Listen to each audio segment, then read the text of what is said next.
उम्मीद है कि आप सब खैरियत से होंगे। आज एक मौजू है जो मेरे जहन में है। जब हम लोग भी नए नए टीनेज में थे और फिर शायरी और अदब को पढ़ते थे, तो जो शायरी हम पढ़ते हैं, हमारे मुल्क में एक अदीबों का या शायद ये पूरे साउथ एशिया में जो अदीब है, उनका ज़्यादा फोकस दुख की जानिब होता है, नाकामियों की जानिब है, नाउमीदियों के। आप बहुत सारी शायरियाँ उठा लें, बड़े बड़े नामवर शायर उठा लें, आपको लगेगा कि इनका जो सारा जो फोकस है वो नाउमीदियों के गिर्द है। तो हमारे यहाँ अदब के लिए जो अल्टरनेट बयानियाँ हैं, वो भी उसकी भी बड़ी ख़ास ज़रूरत है। जैसा कि हमने देखा कि फ़्रांसीसी इनक़िलाब के में विक्टर होगो का जो किताब है ले मिज़रेबल, उसने बड़ा किरदार अदा किया, ले मिज़रेबल। इसी तरह हम मैक्सम गोर्की की जो किताब है माँ इनक़िलाब रूस में, उसने बड़ा किरदार अदा किया। मगर हमारे यहाँ जो अदब से वो बिल्कुल नापेद हो चुका है। हमारे लोग जो है अक्सर सिर्फ नाउमीदियों की बात करते हैं, दुख की। पाकिस्तानी अदब में या फिर बरसगीर के अदब में अगर आप साहिर लुधियानवी की शायरी उठाएंगे तो आपको पता लगेगा कि इनकी शायरी में कदरे ज़्यादा मुज़ाहमत है। इसी तरह आप जॉनी लिया का जब अदब उठा ले तो उसमें ज़्यादा आपको एब्सर्डिटी, बेमायनी होना, या फिर आपको लगेगा कि उनकी शायरी में एग्जिस्टेंशियल जो क्राइसिस है वो बहुत ज़्यादा हमें नज़र आता है। मगर बात यह है कि लोग क्यों दुखी है। हमारे यहाँ जो शायरी है आप देख ले, सारा ब्रेकअप पे है, अफसाने मोहब्बत में नाकामियों के गिर्द है। तो लोग हमेशा आप देखो बहुत ज़्यादा तल्ख है। इसकी शायद माहिर नफ्सियात या फिर सोशियोलॉजिस्ट जो है वो इस पर अच्छे से इसकी वजाहत कर सकते हैं कि हमारे पूरी समाज जो है वो अदब में वो इतना नाउमीद क्यों है। हम देखते हैं कि मगरबी लिटरेचर में या फिर जैसे कि आप अगर मिडल ईस्ट के जो शायरी उठा लें या अरबी शायरी, आपको अरब की भी शायरी में आप अगर गौर से देखें तो उसमें अगर जहाँ पर बात खुशी की है तो वो पूरा जो गज़ल होगा उनका फोकस खुशी का होगा।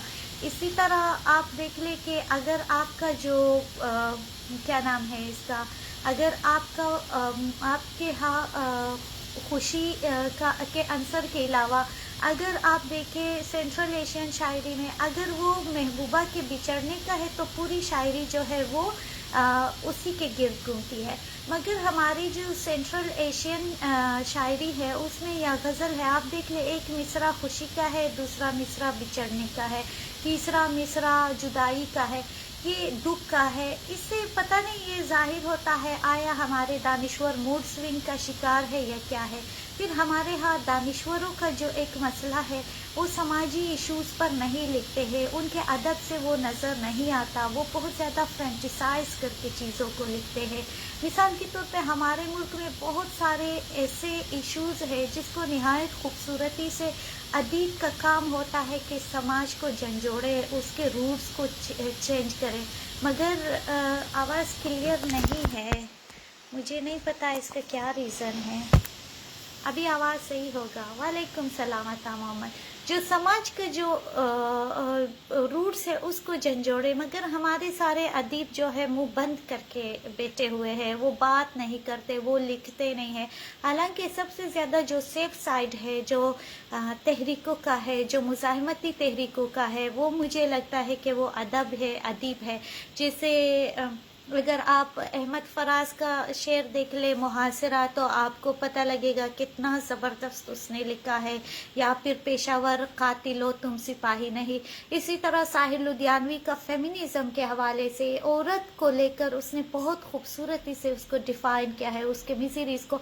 मगर ओवरऑल हम देखते हैं हमारी जदीद अदब में ये नज़र नहीं आती, बहुत नाउमीदी चलकती है, जिससे मुझे लगता है कि बजाय कि वो इन्फ्लुएंस करे, मोटिवेट करे, दरअसल वो लोगों को पीछे हटाती है। मैं सोशल मीडिया पर देखती हूँ अक्सर नौजवान जो है वो खुदकुशी के बाबत बात करते हैं, खुदकुशी पे लिखते हैं। मुझे लगता है कि खुदकुशी बजाय खुद ज़िंदगी से फ़रार है। अब हम इस दुनिया में आए हैं, हमने इस वजूद के बहरान को बर्दाश्त करना है और उसके लिए हर दिन उसके सर्वाइवल की जंग भी लड़नी है।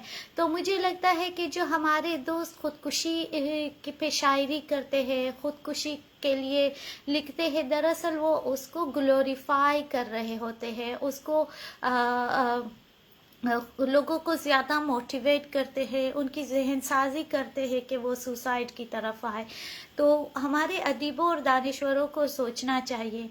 चूँकि हम भी अर्ली टीनेज में जब अदब से और शायरियों से शनासाई हमारी हुई, तो हमने भी जाके जॉन एलिया साहब का एक किताब पिक किया शायद। और जो हमारी शायरी है, ख़वातीन शायराएँ आप देख ले, वो बड़ी फैंटेसी वर्ल्ड में रहती हैं, उनका रियलिटी से कोई उनके अदब में आपको नज़र नहीं आएगा। उनकी शायरी फूल, गहने, ख्वाब, ख्याल इन चीज़ों पर है, जबकि औरत का मसला ख्वाब ख्याल से आगे की चीज़ है। वो उसकी सुर्खी, उसकी खूबसूरती से बढ़कर है, उसके हुस्न से बढ़कर है, उसके दुखों से बढ़कर है।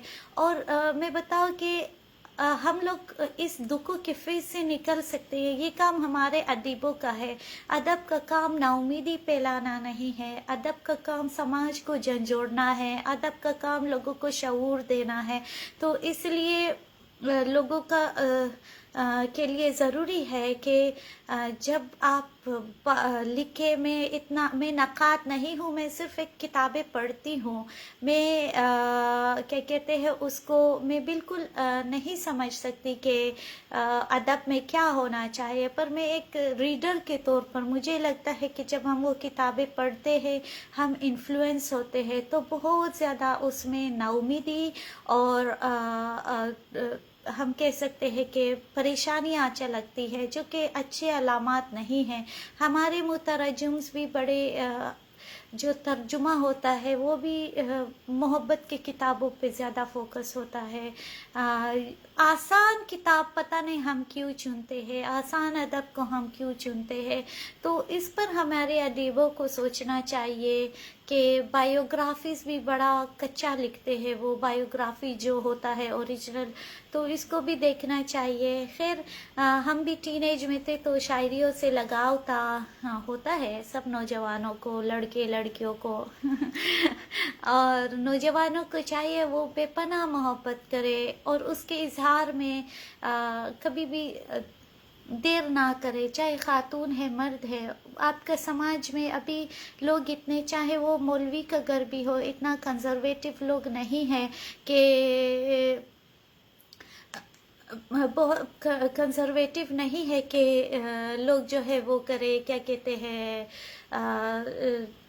सख्तियाँ करे। मोहब्बत का इजहार बुरी चीज़ नहीं है। हमारे घरों में भी हमारे माँ बाप भी आपस में मोहब्बत का इजहार नहीं करते, जिससे हम काफ़ी, हमारे बच्चे बहुत डीह्यूमनाइज्ड है, हमारे लोग मोहब्बत से दूर भागते हैं। तो मुझे लगता है कि करना चाहिए। और जो टीन एज में हम थे तो जो शायरियाँ पढ़ते थे, इस वजह से भी हमारे बड़े मसले पैदा हो गए, क्योंकि जो शायरी थी वो हमें कॉन्फ्लिक्ट में डालता था। जैसे जॉन एलिया का एक शेर है, वो मुझे लगता है कि बच्चों को नहीं पढ़ना चाहिए, नौजवानों को खुशी की शायरी पढ़नी चाहिए, जो उनको ज़िंदगी से रोशनास करे, रंगों से मतलब उनको महसूस हो कि ये दुनिया जीने लायक है। नौजवानों पे अपने जो सोच का बर्डन है अपने अदब की शक्ल में, उस पर बोझ नहीं डालना चाहिए। तो जॉन साहब का एक शेर है, वो मैं आपके खिदमत में पेश करती हूँ, मगर ये है कि इसको आप अपने दिल पे ना लें। ये सिर्फ एक मुझे लगता है कि काफ़ी उसने क्लियर बताया, जो सोसाइटी के जो रूल्स है उसमें, कि हम लोग ब्रेकअप फेज़ में जाते हैं तो नौजवान सुसाइड करते हैं, मोहब्बत में नाकामी ہم نے اوور ریٹڈ کیا ہے محبت کے ناکامی کو، ہم نے جدائیوں کو بہت اوور ریٹڈ کیا ہے، اور جب ہم اس کو اوور ریٹ کرتے ہیں تو اس سے لوگ نا امید ہوتے ہیں اور وہ خودکشی کرتے ہیں، وہ زندگی سے دور بھاگتے ہیں، وہ ڈرگز میں چلے جاتے ہیں، اس طرح کی چیزیں۔ تو ہمیں محبت کو بھی اوور ریٹ نہیں کرنا چاہیے، کیونکہ یہ پارٹ آف نیچر ہے، وہ انسان کے ساتھ ہے، اور ہمیں جدائی یا بریک اپ کو بھی اوور ریٹ نہیں کرنا چاہیے، اور تمام انسانوں کو موو آن کرنا چاہیے۔ تو اس میں جون صاحب کا موو آن جب بریک اپ فیز ہوتا ہے اس پہ ہے کہ نیا ایک رشتہ پیدا کیوں کرے ہم، نیا ایک رشتہ پیدا کیوں کرے ہم، بچھڑنا ہے تو جھگڑا کیوں کرے ہم، خاموشی سے ادا ہو رسم دوری، کوئی ہنگامہ برپا کیوں کرے ہم، یہ کافی ہے کہ ہم دشمن نہیں ہیں، یہ کافی ہے کہ ہم دشمن نہیں ہیں، وفاداری کا دعویٰ کیوں کرے ہم، وفا اخلاص قربانی محبت، اب ان لفظوں کا پیچھا کیوں کرے ہم، ہماری ہی تمنا کیوں کرو تم، تمہاری ہی تمنا کیوں کرے ہم، کیا تھا عہد جب لمحوں میں ہم نے، تو ساری عمر ایفا کیوں کرے ہم، نہیں دنیا کو جو پرواہ ہماری، تو پھر دنیا کی پرواہ کیوں کرے ہم، یہ بستی ہے مسلمانوں کی بستی، یہاں کار مسیحا کیوں کرے ہم، اٹھا کر کیوں نہ پھینکے ساری چیزیں، فقط کمرے میں ٹہلا کیوں کرے ہم، زلیخائے عزیزہ بات یہ ہے، بلا گھاٹے کا سودا کیوں کرے ہم، برہنہ ہے سرے بازار تو کیا، بلا اندوں سے پردہ کیوں کرے ہم۔ یہ جون صاحب کا ہے، آپ دیکھ لیں اس میں بہت کلیئرلی موو آن کی بات کی گئی ہے۔ لوگ جو ہے اپنی زندگی کو آسان بنائے ہے، سکون سے پیسفلی، خاص کر نوجوان، یہ جو سوسائڈل فیلنگز آتی ہے، میں دیکھ رہی ہوں، میں بہت ڈس اپوائنٹ ہوتی ہوں۔ یہی عہد ہوتا ہے کہ ہمیں خاک سے دوبارہ اٹھنا ہوتا ہے جب ہم بہت نا امید ہوتے ہیں، جب بہت ناکام ہوتے ہیں۔ وہی فیز ہوتا ہے جب خزاں آتی ہے تو سارے پتے گر جاتے ہیں اور پھر اگلے بہار میں وہ پھر سے ابھرتے ہیں۔ تو اس فیز کو اپنے ناکامیوں کا حصہ نہ بنائے اور آگے جائے، اور اپنی زندگی کو آسان بنائے، خوش رہے، آباد رہے۔